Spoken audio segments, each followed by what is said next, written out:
हे आनंदाची प्रकरण आहे. तेव्हा चार आनंदाचा विचार होऊन गेला. एक योगानंद, पुढे आत्मानंद, अद्वैतानंद आणि विद्यानंद. शेवटचा कोणता आहे? विषयानंद. मला मूळ स्वरूपामध्ये कुठला आहे त्याचे इथं चर्विचरण करतात. तेव्हा पंचदशं ब्रह्मानंदे विषयानंद प्रकरणम. तेव्हा पाच आनंदापैकी आता विषयानंद असल्यामुळे त्याचा वर्णना करता अथांतर विषयानंद ब्रह्मानंदम शब्द निरूप्यते द्वारस्तत्वंशत्वं श्रुतिर्जगौ. अथांतर विषयानंद ब्रह्मानंद शब्द. मला विषयानंदाचं वर्णन करण्याचं कारण काय? त्या विषयानंदाच्या द्वारा आपल्याला ब्रह्मानंदापर्यंत जात आहे. कारण तो ब्रह्मानंदाचं काय द्वार आहे. आणि हा विषयानंद ब्रह्मानंदाचा अंश असल्यामुळे अंशाकडून अंशाकडे जायचं असतं आहे ना. ममाई वंशो जीवलोके मनःष्ठ आणि इंद्रियाने. तिथे सुद्धा 15व्या अध्यायामध्ये सांगितलं ना, पंचतत्वज्ञानाच्या ह्याच्यात असल्यामुळे जीव म्हटल्यानंतर तो मेव एक अंश आहे नसती तो जगात म्हणजे अंश आहे ना. म्हणून तो आपल्या यथार्थ स्वरूपाला जाणल्यानंतर मला स्वची जाणीव होते. काय होते? यथार्थ स्वरूप म्हणजे कोणतं? हे जे आपण आपल्याला देह समजतो, विषयामध्ये सुख समजतं, हे भ्रमज्ञान आहे. कोणतं ज्ञान आहे? विपरीत ज्ञान आहे. मी माझे वगैरे म्हणत असलं हे यथार्थ ज्ञान नाही. मग यथार्थ ज्ञान कोणतं आहे? आपल्या स्वस्वरूपाची ओळख होणं हे यथार्थ ज्ञान. ज्याची निवृत्ती होते त्याचं कोणतं ज्ञान? ब्रह्मज्ञान आहे ना. विचारता निरसलेन प्रपंच सहजे. मग तत्त्वता तत्त्व उरले. विचाराच्या कक्षेमध्ये याची सिद्धी होऊ शकत नाही. म्हणेना का मी जरी काही असलं म्हणजे सिद्धी करून दाखवली पाहिजे ना. शेवटी सर्वाचा काय होतं? लय होतं. एक परमात्मा खेरीज करून सर्व जगात वेदांतशास्त्रामध्ये सत्य नसून काय आहे? त्याला मिथ्या का म्हटलं? तुझे मायेचं कार्य आहे. कशाचं आहे ना? जगात कोणाचं कार्य आहे?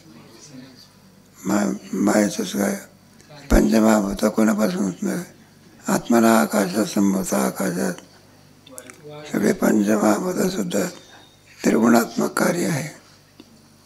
तत्परच समानी तमोगुणाचे सगळे ते पृथ्वी आकाश वगैरे सगळं पर कशाचं कार्य आहे? सगळं तमोगुणाचा. सूक्ष्मदेव कोणाचं कार्य आहे? रजाचं कार्य आहे. त्याच्यामध्ये सत्वाचं कार्य आहे. म्हणजे यावर सर्व जगत आपण याचा विचार केला तर यथार्थ आपलं स्वरूप नाही आहे. मग आपलं यथार्थ स्वरूप कोणतं आहे? चिदानंद रूप हे आपलं यथार्थ स्वरूप आहे. नाही काय तुम्ही आता ऐकू नाही पुन्हा काही सांगण्याचं कारण नाही. यथार्थ ज्ञान असलं पाहिजे. बाईला सुद्धा आपल्या यजमानाचं काय पाहिजे? यथार्थ पाहिजे. आणि यथार्थ ज्ञान नसेल तर बरं का आपली ते यजमानाला दादा म्हणते. काय म्हणते? कोणाला? यजमानाला. यथार्थ ज्ञान आहे का विपरीत ज्ञान आहे? पण मोठ्या झाल्यावरती पूर्वी काळात हा काल वेगळा आहे. पूर्वीच्या काळामध्ये लहान असतानाच काय होतं ते कुठलं ज्ञान. आता तर वय निघून गेल्यावर लग्न होत असते. आता तर लग्नाचा झाला वयाचा आविष्कार राहिलेला नाही. काही काही पेपरमध्ये लिहून येत असताना 95 वर्षाचा नवरदेव.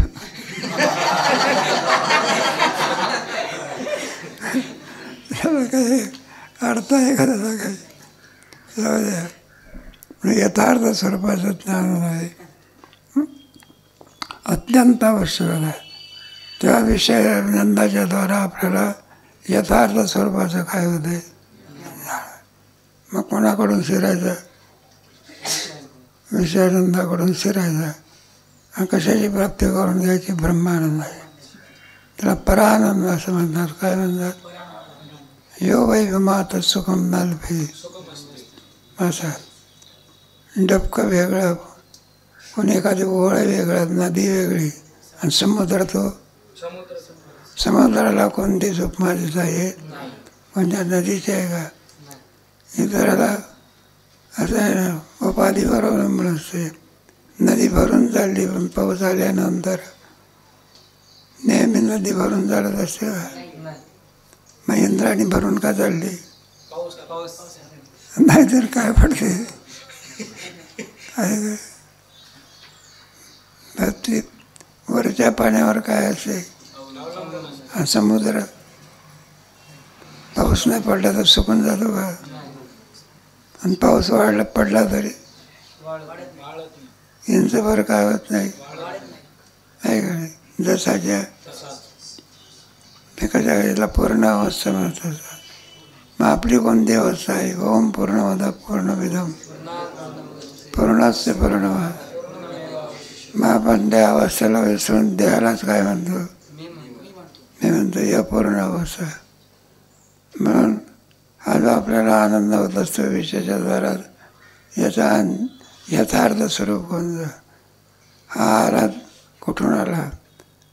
तेव्हा याच्याद्वारा आपल्याला बरं ब्रह्मानंदापर्यंत जाता येते. कोणत्या आनंदापर्यंत?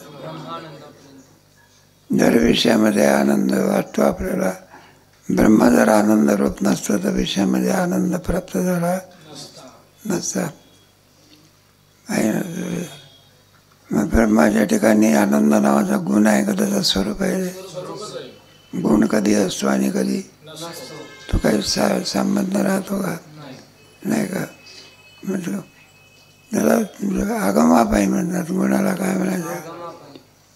तसा आनंद हा ब्रह्माचा गुण आहे का त्याचं स्वरूप आहे? ज्याच्यात कधी बदल होत नाही त्याला काय म्हणायचं? स्वरूप म्हणायचं. लक्षणं सांगते वेगळे केले नाही. एक स्वरूप लक्षण, एक तटस्थ लक्षण. त्या स्वरूप लक्षणामध्ये तटस्थ लक्षणामध्ये हे ज्याच्यापासून हे संपूर्ण उत्पन्न होते, ज्याच्यावरच राहते, ज्याच्यातच लीन होते, त्याला तटस्थ लक्षण म्हणतात. जन्माद्यस्य यथा. कोणतं लक्षण म्हणायचं? तटस्थ लक्षण. ही सृष्टी कोणापासून उत्पन्न होते? नाही, ईश्वरापासून होते असं म्हटलं तर ईश्वर निमित्त कारण आहे ना. एखाद्या आचार्याला मटेरियलच नाही दिलं तर काय सांगता का? काय पाहिजे? आचार्य कोणता आहे? निमित्त कारण. आमचं मटेरियल कोणतं आहे? उपादान. भूमी आपते वायू आकाश कोणतं आहे? उपादान कारण. मातीच नाही तर घट काय करणार कुंभार? नाही म्हणलं कुंभार फार हुशार आहे, बरं आहे म्हणाले, करा की घट तयार. म्हणलं आणा की माती. हुशार आहे तुम्ही. एक उपादान कारण आहे. कोणतं? निमित्त कारण. दोन करायचे आहे. म्हणून ईश्वर जरी असला तरी तो निमित्त कारण आहे. पण ईश्वर स्वरूपामध्ये आहे ना, अभिन्न निमित्तोपादान कारण म्हणतात ईश्वराला. ईश्वराचा विचार भक्तिशास्त्र असो वा वेदांतशास्त्र असो, कर्मशास्त्र असो, ईश्वराचा विचार करावाच लागत असा. कर्मशास्त्रामध्ये नाही का, भक्तिशास्त्रामध्ये क्रिया होण्याची, ज्याच्याकडून आणखी असते जी क्रिया ईश्वराची काय असते, भक्तिशास्त्रामध्ये सुद्धा ईश्वर काय करावं लागतं? मानावंच लागत असतं. नाही का? जाऊ दे, आपलं आव्हान धरू दे. ईश्वर जर मानला नाही तर भक्ती करणार तरी कुणाची? म्हणजे ज्यापासून सर्व उत्पन्न होते, त्याचं पोषण होते आणि पुन्हा लय होत असते, असा जो सर्वज्ञ, सर्वशक्तिमान, स्वतंत्र असं जे तत्व असते त्याला काय म्हणतात? ईश्वर. ईश्वर हे नाव कशा? ईशान शक्ती आहे. आकाश आहे सर्वत्र आयोने नावारी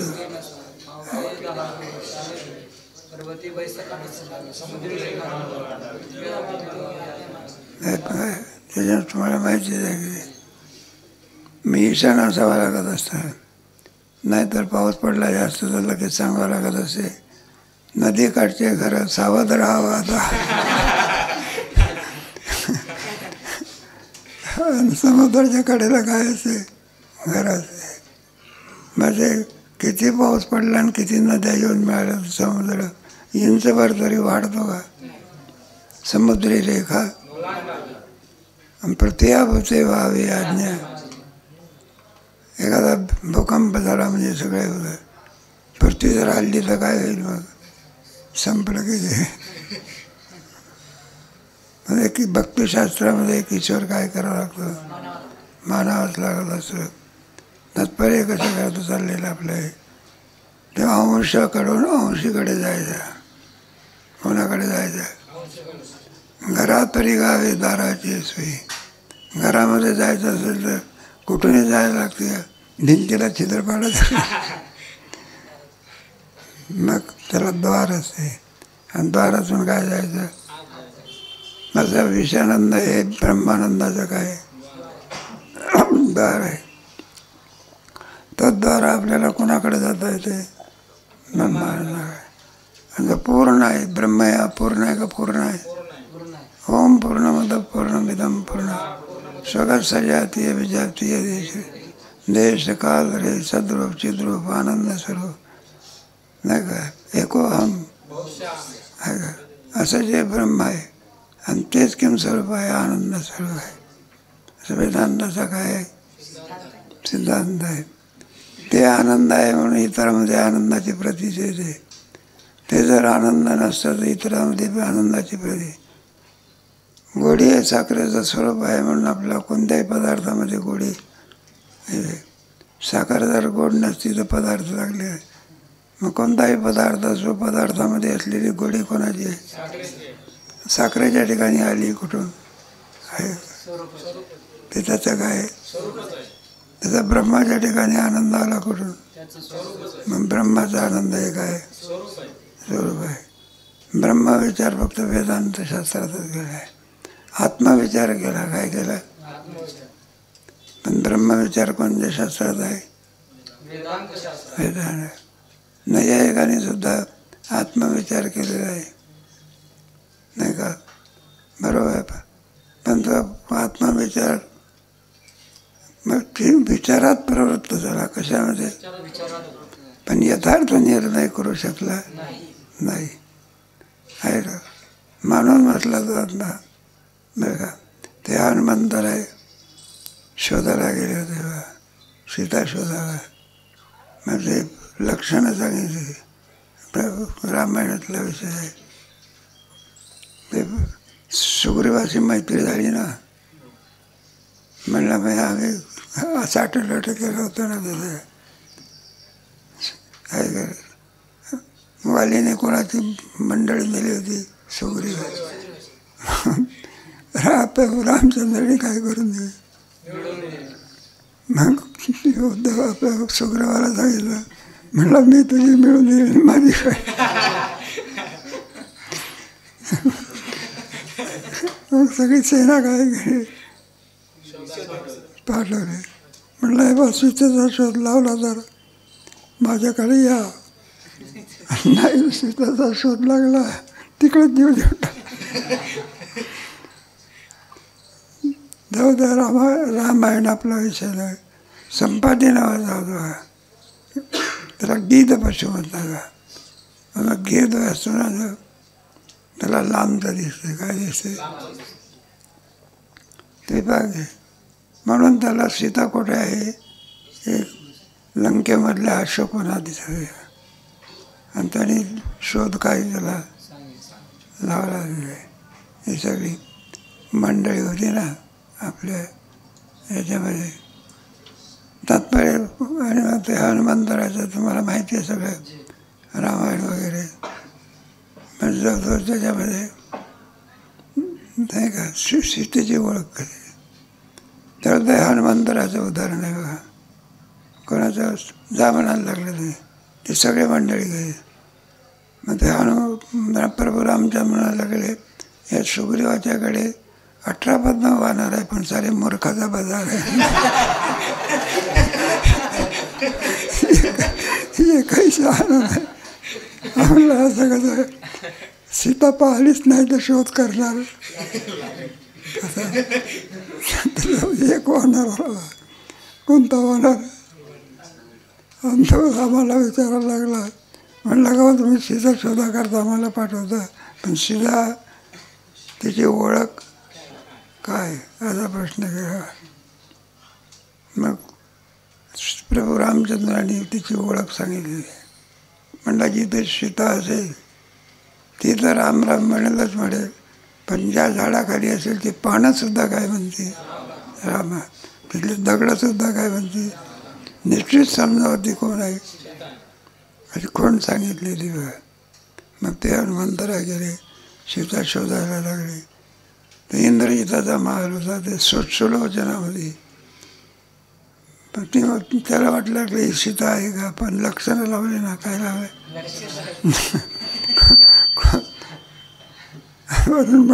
आपल्याला लक्षण सांगितलेलं आहे. जिथे सीता असेल तिथले जडसुद्धा काय म्हणते. मग ही जड सीता आहे सुलोचना, मग खांबाई सुद्धा काय म्हणेल, म्हणून खांबाला काय लावला, तिथे एक चिरा होता बा खांबाला, आणि त्याच्यात ढेकणं होते. बरेच दिवसापासून उपास होते, खांब लावला ढेकणाने आपला काय. अरे म्हणला इथं सीता नाही, काय नाही. लात मारली कोणी खांबावरती, महाराज पडला. ती लात कोणाची आहे, जाऊ दे आपल्याला. तसं ती कशा करता सांगितलं. मला यथार्थत्वाने काय पाहिजे, लक्षणामध्ये काय झालं पाहिजे, बसलं पाहिजे. पुढचं जाऊ दे. सगळं सुंदर रामायणातला विषय कसा आहे, असं आहे. साखर कधी खाल्ली तरी काय लागते, तसं रामायणातला कोणताही प्रसंग असला तरी काय लागतो. हे 2 अवतारातले चरित्र फार सुंदर आहे. रामकृष्ण राम हे दोन्ही आणि हृदय मंदिरी ऐकायला. तेव्हा एक अवश्य माणसाने रामायण सांगावं, आणि पुढं काय सांगावं, भागवत सांगा. एतत् भागवतम पुराण कथितम श्रीकृष्ण लीला अमृतम. ते गोड आपले जे हे होते ना डोंगरेजी महाराज, गोड लीला सांगायचे. साधू संतांनी सुद्धा लिहिण्याच्या अगोदर बाळकडे लिहिली आहे. देवादिदेवा जगत्त्रयाची बाग परेशी माझी वाणी तुझी वाणी, मधुर लिहिला आहे. 2 अवतारात लिहिला काय पाहिजे, अगम्य असं काय. आणि याचा हे पहा, रामायणाचा आनंदाचा भोगता कुजतम राम राम येते मधुरम मधुर आरोग्य कवितांश वंदये महा वाल्मिकी ऋषी आहे. आणि भागवताचा परमहंस परिव्रजक आचार्य शुकदेवजी शुकमुखात अमृतद्रव संयोजन, कोणाच्या मुखातून हे भागवत निघालं, दोन्ही अधिकारी पुरुष आहे ऐकाय. आणि 100 कोट रामायण लिहिलं कोणी, वाल्मिकाने. आता उपलब्ध आहे मुंगीवरी भालन गजाचे, हत्तीवरचा वजा कुठं मुंगी वाहून नेते का, मरूनच आहे. बरं अफाट वाङ्मय आहे, पण आपली लायकी तेवढी नसल्यामुळे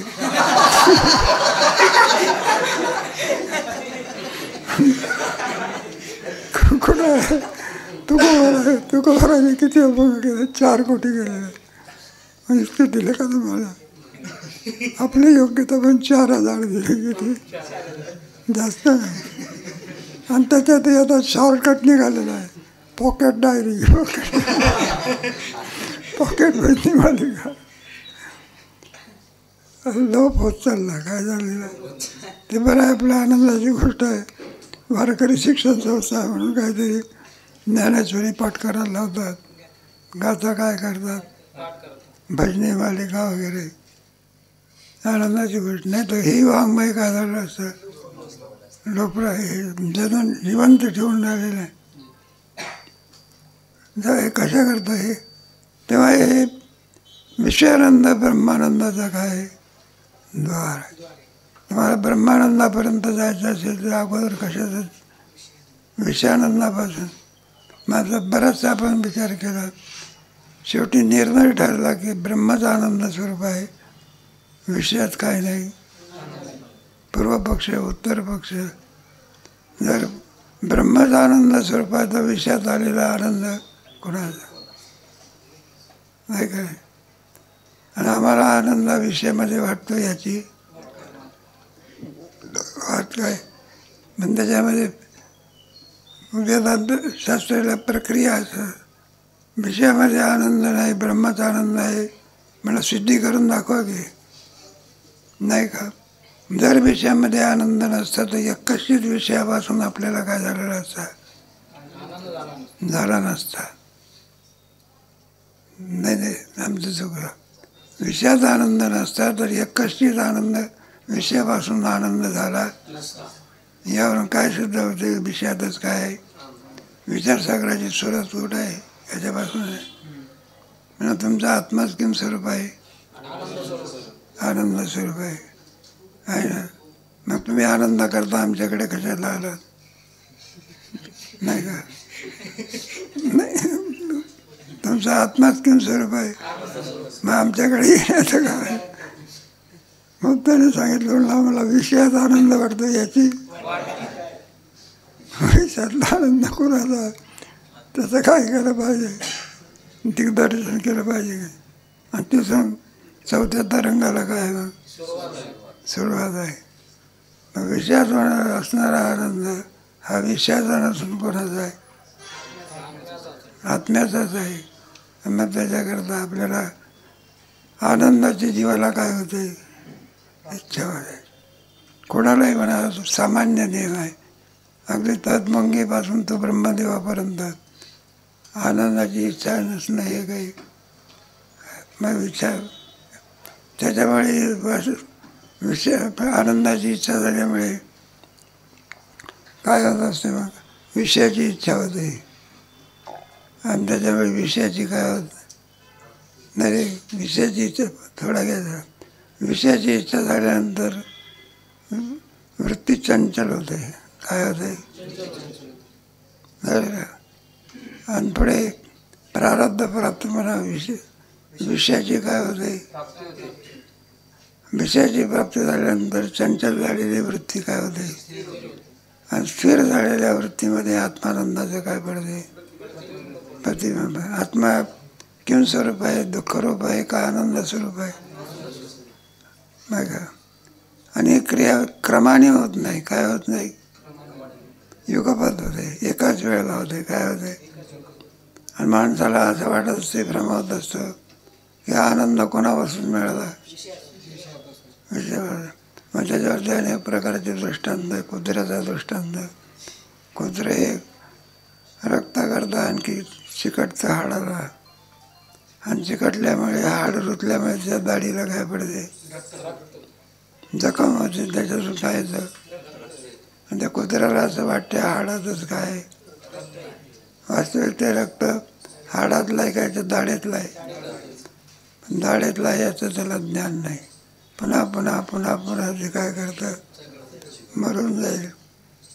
ते आनंद होते ना, वाजापूर करते सांगायचे. हे प्रेत असते ना, मग ते प्रेत शरण रचून जाळतात त्यांना. ते कधी कधी शरण ते ढासळतं बघा, आणि ते प्रेत काय पडतं, हे त्याचा हात म्हणा पाय म्हणा असं बाजूला पडतो. काय बरं बघा, तप्त झालेलं असतं ते अग्नीत असल्यामुळे. तरी कुत्र जातं तिथे कुठे. आणि इतकं अग्नी असून हे सुद्धा इतकं ते हाड तापलेलं ते पायाचं तरीसुद्धा चटका बसला तर बाजूला तर पुन्हा जातो चटका. विषयाला काय गरज नाही. मग आता आपली तरी काय मरून गेला तरी सुद्धा विषयाचा कंटाळा येत. आणि त्याचं स्वरूप कळायला पाहिजे. काय कळायला पाहिजे म्हणजे ते संसार आहे समजता जाणे आणि मग वैराग्य दवडीचा पाठीरागे. जोपर्यंत स्वरूप कळत नाही तोपर्यंत इच्छेची निवृत्ती होत. मग वेदांतशास्त्र काय करते, विषयाचं काय करून देते. हे विषय तरी कैसे का मृगाचा आभास आहे. मृगजळाप्रमाणे जे देखणे सकळते म्हणून चिंती चरण. मग आनंद स्वरूप काय चिंती चरणकमळ. आणि जे देखणे सकळ स्वप्नीचे. म्हणून आनंदाचं केंद्र कोणतं आहे. मग विषयानंदाचं वर्णन करण्याचं कारण काय. याच्याकरता विषयानंदाच्या द्वारा आपल्याला कोणत्या आनंदापर्यंत जाता येते. काय काय निवडून आला म्हणजे माणसाला क्रमाक्रमाने मुख्यमंत्र्यावर निवडूनच नाही होता. जाऊ दे आपला दृष्टांत त्याच्यावर जिरायचं आहे. म्हणून आम्ही विषयानंदाचं काय करतो, वर्णन करतो. ब्रह्मानंद अंश रूप भाव. तो ब्रह्मानंदाचा एक काय आहे, अंश आहे. म्हणून निरूप्यते म्हणजे आम्ही त्याचं निरूपण करून तुम्हाला सांगतो. पुन्हा दुसरा हेतू कोणता. द्वारभूत असतो तदंश होतं श्रुती जग. तो ब्रह्मानंदाचा अंश आहे. ब्रह्मानंद प्राप्त करून घेण्याचं काय द्वार आहे नाही का. कुठेही आपल्याला शिरायचं असलं तर कोणाच्या द्वारा शिरतो. मग ब्रह्मानंदाचं काय तो विषयानंद द्वार आहे का. निरूप्य ते द्वारभूत असतं तदंश असतो श्रुती जग. ब्रह्मानंदाचं ज्ञान आहे आणि ब्रह्मानंदाचा तो काय अंश आहे. मग अंशाकडून आपल्याला अंशीकडे काय करता येते. ममाई वंशो जीवलोके जीवभूत मनःष्ट आणि इंद्रियानी प्रकृती साधिका. म्हणून आम्ही ब्रह्मानंदाचा काय करतो. ननो विषयानंदस्य लौकिकत्वात् मोक्षशास्त्रे निरूपणम अनुपपन्नम. ब्रह्मानंदस्य लौकिकत्वात् मोक्षशास्त्रे निरूपणम अनुपमंडम इत्याशंक्य. अहो म्हणायला लागले ब्रह्मानंद सांगायचा आहे आणि लौकिकामध्ये असलेला विषयानंद सांगण्याचं कारण काय. तर मोक्षशास्त्र आहे ना ते आपल्याला आनंदही सुद्धा सांगण्याचे कारण काय. अंतिम राष्ट्रीय कोणतं असेल तर मोक्ष आहे ज्याच्यामध्ये सकल दुःखाची निवृत्ती आणि परमानंदाची. त्याला वेदांतामध्ये काय म्हणतात मोक्ष म्हणत असतात. तेव्हा मोक्षाच्या साधनामध्ये आपण विचार करायला लागलो तर हा एक सुद्धा काय आहे साधन आहे. मोक्षाची साधनं सांगितलेली आहे नाही का. माल विक्षेप रहित नाही का. वृत्तीची स्थिरता एवढ्यावर काय साधन चतुष्ट आहे. आणि त्या अंतरंग साधने बहिरंग साधने श्रवण कर मनामध्ये निधिध्यासन ही सगळी साधनं कोणाची आहे. मोक्ष हे शेवटचं साध्य आहे. कोणतं साध्य आहे काय. मग त्याच्याकरता मोक्षाचा काय होतो लाभ होता. म्हणून मोक्षाच्या सिद्धीकरता आनंदही कसा नाही का. लौकिक प्रसादत्वे ब्रह्मानंदही कलेशत्वे ना ब्रह्मज्ञानोपयुक्त. आणि त्या म्हणलं याचं वर्णन करण्याचं काय कारण आहे. अनुपपन्नम इत्याशंक्य. अशी शंका प्राप्त झाली असताना लौकिक प्रसिद्धत्वे त्याला आनंद एकत्व. जरी लौकिक आनंद असला पण तो आनंद ब्रह्मानंदाचा अंश असल्यामुळे आम्ही त्याचं काय करतो वर्णन करून सांगता. ब्रह्मानंद एकच विषय वृत्तीशे किम प्रमाणम इत्याशंक्य.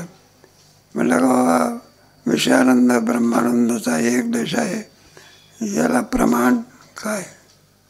मग कोणते साध्य सांगायचं असेल त्याला काय सांगावं लागतं, आहे का नाही? मग प्रमाण देऊन आपला समज प्रत्यक्ष अनुमान शब्द उपमान अर्थापत्ती सहा प्रमाण आहे. त्याच्यात मुख्य प्रमाण कोणतं आहे? शब्दप्रमाण. तस्मात् शास्त्र कार्याकार्य व्यवस्थित येशोस्य परमानंदो अखंडैकरसात्मक अनन्यानि भूतानि ऐसे उपभुञ्जते. यस्य परमानंदो यो अखंडैकरसात्मक. आता मुख्य ब्रह्मानंद आहे, त्या ब्रह्मानंदाचं इथं वर्णन करू. ज्याच्या पलीकडे आता आनंदाची सीमा काय झाली, संपली, नाही का? त्याला निरपेक्ष आनंद. व्यापकत्वामध्ये आकाशाची व्यापकत्वाची सीमा काय झाली, संपली. आता आकाशापेक्षा पुढे आणखी कोण व्यापक आहे? नाही, लौकिकामध्ये पाच बौद्ध मानलेले आहे ना. पृथ्वीपेक्षा जल व्यापक आहे. हे विमान जात असते ना, आता हे विमान पडलं अहमदाबादवरून कुठं चाललं होतं ते, लंडनला चाललं. 11 तास लागते. किती फुल टाकी भरली होती. लिहूनाला सांगितलं होतं त्याच्या आपल्या याच्यामध्ये. तिकडे नाही मग देखो विमान काय कोसळलं की पुढे काय झालं ते विचित्र नाही. लाजीरवाणी गोष्ट आहे देशाला, कोणाला. त्याच्यामध्ये आपले बसणारे लोक होते ते काय असेच होते, काय स्टँडर्ड होते, आहे का नाही? जसे बसमध्ये कोणते माणसं घुसतात तसे माणसं. आता लंडनला त्याच्यात माजी मुख्यमंत्री होता तोही सुद्धा. बरे मरण, त्या मरणाचे काही प्रकार आहे बरं का? कोणते प्रकार आहे? एखाद्याला पॅरालिसिस झाला, एकाएकी काय येत नाही. त्याच्यात सगळ्यात सोपा उपाय, वाईट मारू नका, हार्ट अटॅक फार चांगला. तो क्षणात काय करतो, कोणचंही दुःख त्याला वाटायला येईल. आणि भाजून मरणारी माणसं जावे त्याच्या मावश्या तेव्हा इकडे अग्नी, इकडे अग्नी, इकडे अग्नी, आणि पाठीमागे मग काय अवस्था आहे. म्हणून हे आत्महत्या करणारी माणसं असतात ना, स्वतःला पेटून घेतात. काय हा मोठा अन्याय आहे. काय जीवत्वदशा नष्ट करायची असेल नरके द्यावा जीव, आणि सहजाची जीव काय कायमचा नरदेहात राहत असतो का? मग त्याला अशा उपायाने कशाला देह सोडायचा? आत्महत्या करणे काय समजे? नाहीतरी आज ना उद्या केव्हा ना केव्हा तरी काय होणार आहे. मग त्याला असंही करून दृष्टांत सोडून जाईल. म्हणून येशो यस्य परमानंद अखंडैकर साधनका. ब्रह्म हे कसं आहे? परम आनंद स्वरूप आहे. परम म्हणजे ज्यांच्या पडची अवस्था. आपण जर मुंबईला गेलो तर मेगा बोरीबंदर हे कोणतं स्टेशन आहे? म्हटलं त्याच्या पुढे कोणतं स्टेशन आहे? आता का समुद्रातून मरायचं का? शेवटचं स्टेशन म्हणजे कोणतं? परमानंद. समुद्राची किनारा लागली ना. बरोबर. तो किम स्वरूप आहे परमानंद. परम आनंदाच्या पाठीमागे कोणतं विशेषण दिलं आहे? परम म्हणजे आपण नाही का त्याचं श्रेष्ठत्व दाखवण्याकरता, ऐश्वर्य दाखवण्याकरता पूजनीय म्हणतो, पण परम पूजनीय कोणता शब्द लावतो? आहे काय? तो ऐश्वर्य दाखवत असते. काय दाखवत असते? विठ्ठल जरी म्हटलं असलं तरी त्याच्यात आनंद आहे. मग श्री शब्द लावला तर काय होतं? ऐश्वर्य. राम म्हणायचं का श्रीराम म्हणायचं? कृष्ण म्हणायचं का श्रीकृष्ण म्हणायचं? तर त्याचं काय दाखवतं? आत्मच आहे. त्याप्रमाणे परम शब्द आनंदाचा ऐश्वर्य. आता याच्या पलीकडे दुसरा आनंद राहिलेला. त्या आनंदाचं स्वरूप कसं आहे? खंडैक रसात्मक. खंडित आहे का अखंडित आहे? अखंडित आहे. सजातीय भेद नाही. कोणता भेद नाही. तिथं काही अवयव आहे का तिथे? साखर असते ना, साखरेला वजन असते. खडा असतो साखर, त्याला वजन असते, त्याला काहीतरी आकार असतो, रंग असते.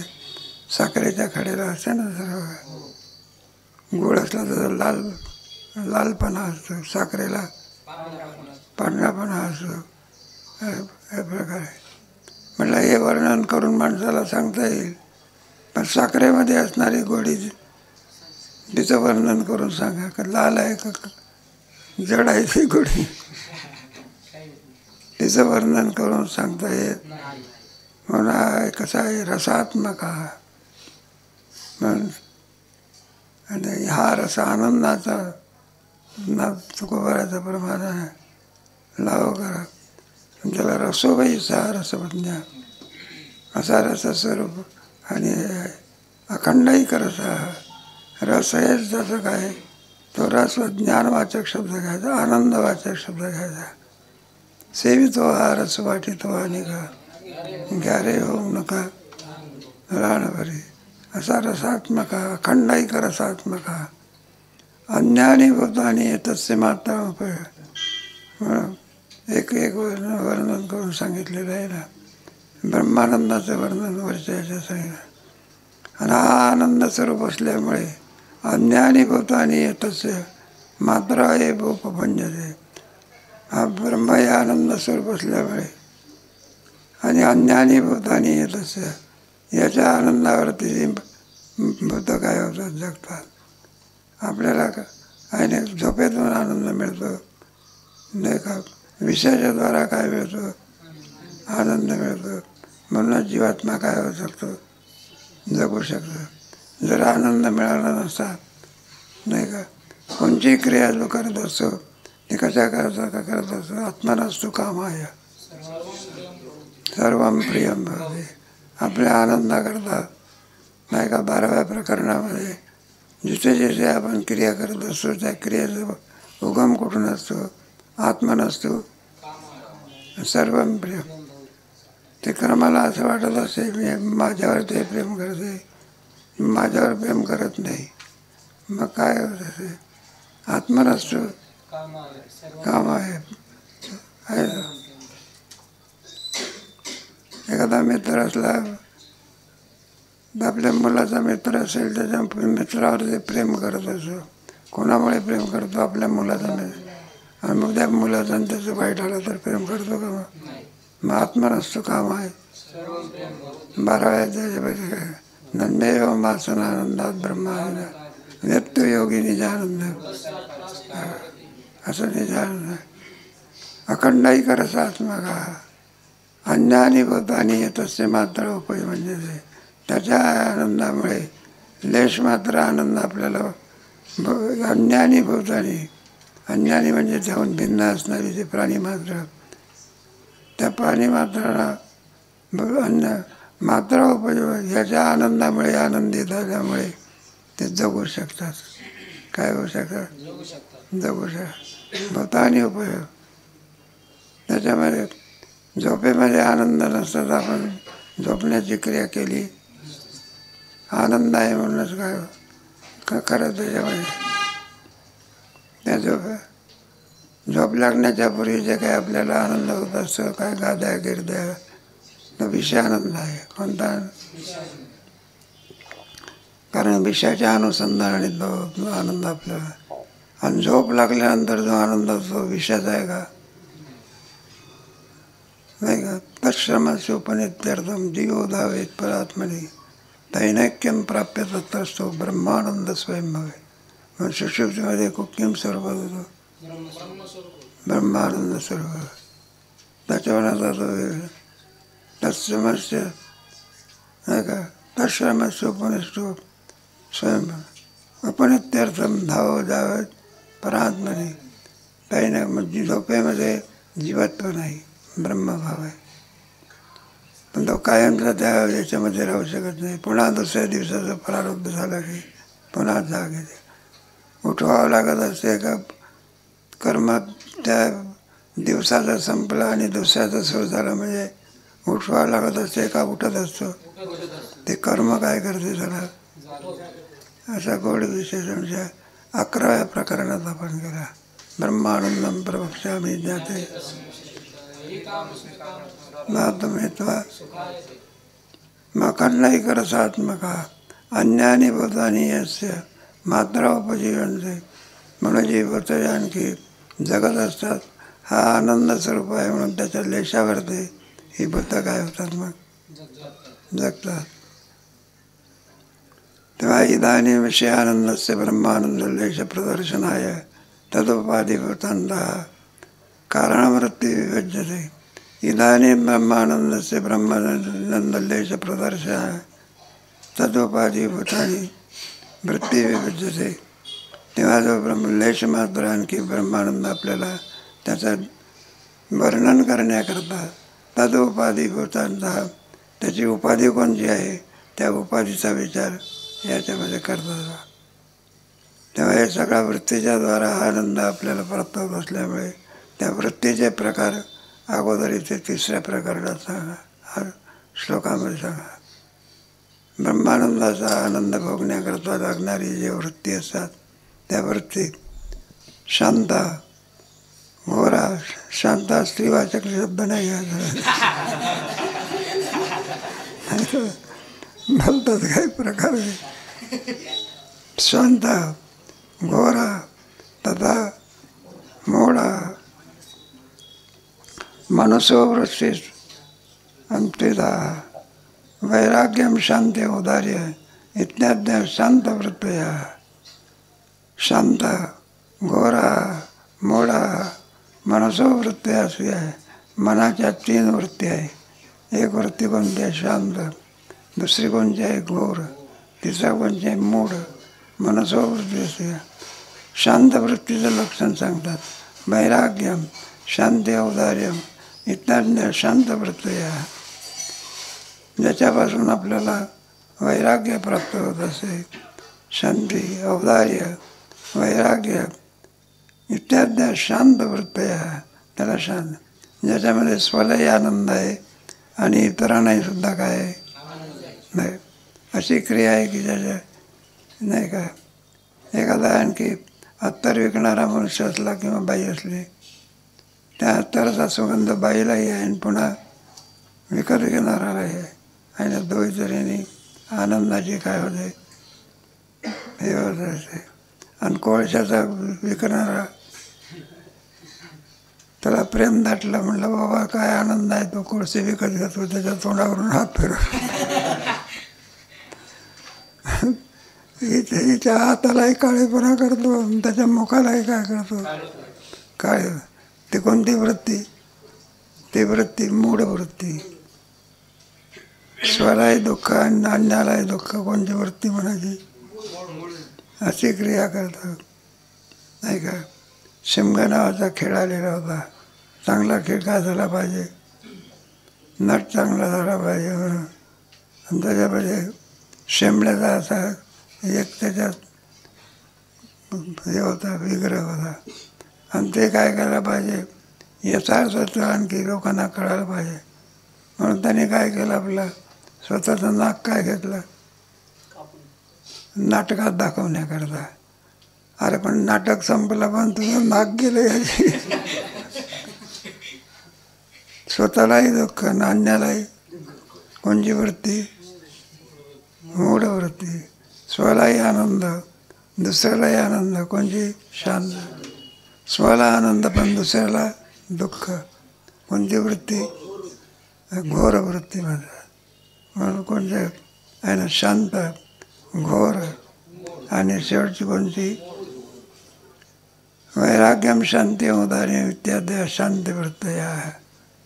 ज्याच्यामध्ये काय वैराग्य आहे पुन्हा काय ज्ञान आहे. वैराग्यावरून एक उपलक्षण आहे काय आहे मग उपलक्षण जेवढे दैवी संपत्तीचे गुण त्याला काय म्हणतात गुण या पदाला कोणते प्राप्त होतात? दैवी संपत्ती. एक गुणाला की बाकीचे गुण काय करावं लागते? घ्यावं लागेल. आणि आसुरी संपत्तीचं आहे काय म्हटलेलं आहे? गुण म्हटलं आहे. पण त्याचं स्वरूप कळल्यानंतर गुणत्वाचा विभाग काय होतो? एकदा स्वरूप कळत नाही तोपर्यंत आपण त्याला गुण, कारण ते गुण 6 जरी असले तरी सगळ्या जगाचा काय करते? ते संहार करते. तिथे दंभोदर्प विमानस्य क्रोधर्प अज्ञानमच्या अभिजातस्य. नाही, सगळ्या दैवगुण संतांच्या ठिकाणी सगळ्या दैवगुणाचा आणावं लागत असते. त्यांना का घेऊनच येत असतात आहे का? चंदनाच्या झाडाला सुगंध आणावा लागतो का? मग काय करतो? घेऊनच येत असतो. सूर्याचा प्रकाश सूर्य आणावा लागतो का? घेऊनच येत असतो. त्याप्रमाणे दैवी संपत्ती, दैवी पण महाश्रिता असं वर्णन केलं आहे. ज्ञानोबर आहे म्हणा, तुकोबर आहे म्हणा वगैरे आदी करून त्यांच्या ठिकाणी दैवी गुणाचा काय असतो? नवे नवे दैवी गुणांनी यांचा आश्रय केलेला असतो. कोणाचा? संतांनी. नाही तर आम्हाला विचारतो मग आपण आहे का वारकरी शिक्षण संस्था आश्रय घेत असतो. नाही तर विचारतो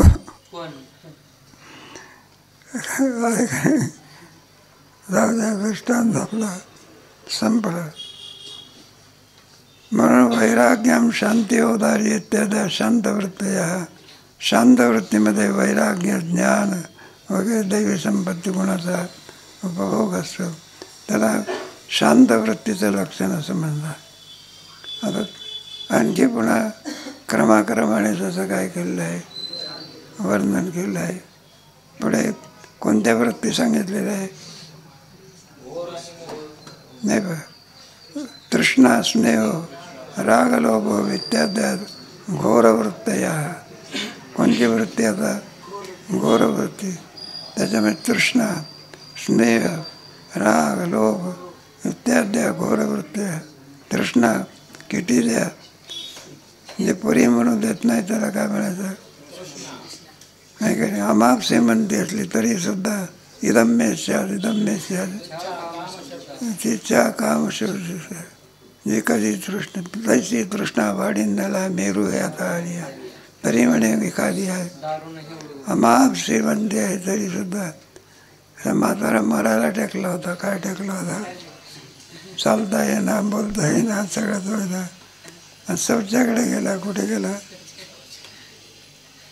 आणि तरी सुद्धा आणखी दिसणारा दगडाचा उचलून आणला. ग्रस्त माणसानं विचारलं होतं, म्हणलं बाबा कुठं गेले होते? म्हटलं शौचाकडे. म्हटलं एक तुमचं वय किती आहे? म्हटलं तुम्ही विचारण्याचं कारण काय? या वयावर तुम्ही आणखी एवढा दगड मरायला टेकले, चालता येत नाही तरी सुद्धा काय आणला? हा म्हणला नातवाचं घर बांधायचं.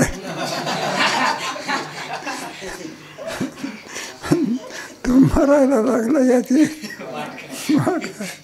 तैसी तृष्णा आणि मेरू आता आल्या तरी म्हणे एखादी कधी संपत नाही. त्याला काय म्हणतात? तृष्णा. मरो टेकले शरीर पाया शोधून. याचा पाया चालला त्या ठिकाणी नाही ना, घडी घडी काळ.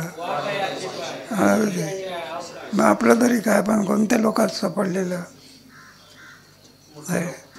किं पुनर्ब्राह्मणा पुण्य भक्ताराय अनित्यम असुखम लोकम इमं प्राप्य. मग लोक ऐका विशेष संसार दुःख मूळ चौकडे इंद्र. तरी लोक काय करत असतात? विषयात दंग आहे. कशात दंग आहे? धर्माची वेळ आली तर 5 पैसे खर्च करत नाही. जिथे खर्च करू नये तिथं अमाप श्रीमंती खर्च केल्याशिवाय तो जडवून बैला जिया पावशी अभ्यंग. औदार्य, राग, लोभ, ज्याच्यामध्ये लोभ देखील कधी माणसाला पुरी म्हणून देत नाही त्याला लोभ असं म्हणत होता. विज्ञाज्ञ घोर वृत्त्या, याला कोणत्या वृत्त्या म्हणतात? आणि समूह वैत्याज्ञ कथिता मूळ वृत्त्या, समूह नाही का? हे तुम्हाला तमस्व ज्ञानजम विद्धी मोहरम प्रमादालस्य निद्राभी.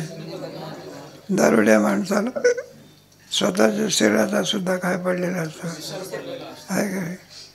एक दारुड्या आता नाकडा चालला होता, काय चालला होता बाहेरतून माणसाला चाललं आणि त्याला मी अरे तो नाकडा आहे ना, कोण म्हणतो म्हणलं मला नाकडा आहे म्हणजे मी नाकडा हो याचा काय पडलेला आहे, याला मोह असं म्हणतात. काय म्हणतात हे कोणत्या? तमस्व ज्ञानजम विद्धी प्रमादालस्य.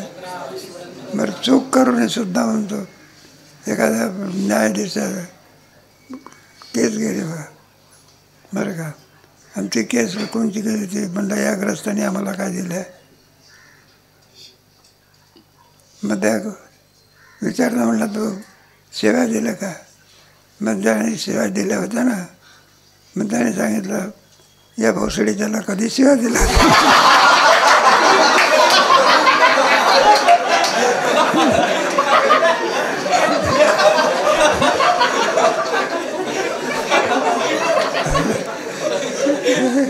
मोठ्या माणसाचा ऐकलं सांगितलं मी शिवी दिली हे तर त्याला काय नाही. त्याला मोह म्हणतात, समोह म्हणतात. स्मृतीभ्रंशात आणि बुद्धिनाशात मूळ वृत्ती कोणची वृत्ती. याच्याने सगळ्या चुका करूनही सुद्धा माझंच काय म्हणतो हे कोणता समूह मूळ वृत्त. या आणखी क्रमाक्रमाने याचा काय केलेला आहे याचा विचार कधी करू.